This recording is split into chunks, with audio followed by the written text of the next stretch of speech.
और मुश्किल हो देगा फिर भी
भैया बाबा देव के दौरे वाले 50 रुपये घर मालिक के लिए व्यवहार है।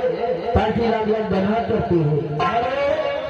ये आगे ननकऊ हमारे माननीय ननकऊ ग्राम बरगदाहत रहने वाले हैं।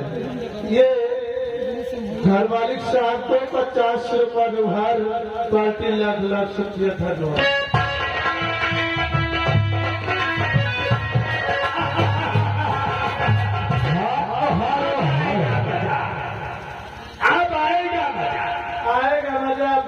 मेरी चाल देखो। आप चाल कैसे है? खाओ कम खिलाओ ज्यादा, लड़ो कम लड़ाओ ज्यादा। थोड़ी लंबा एक मेरा भैया राम लखन भैया बाबा देव के दौरे वाले 101 रुपये घर मालिक के लिए व्यवहार है। 7 में 10 रुपया हमारे लिए है। ये काम थोड़ी है। खाओ कम खिलाओ ज्यादा, मारो कम मरवाओ ज्यादा।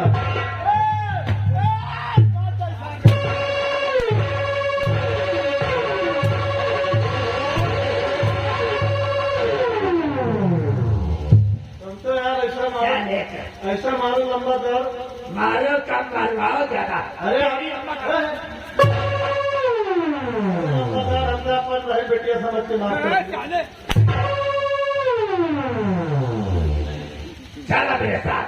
चलो आज राजकुमारी चांदनी अपने पिता के पास जाएगी और वो राज के बारे में बात करेगी। तो तुम्हारा फायदा हो। अरे हमारा तो फायदा बहुत ही।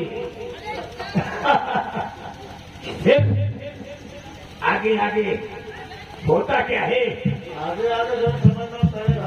आओ हम जो नहीं बोले भगवान के घर पे हमारे साथ आओ। चलिए लंबादार।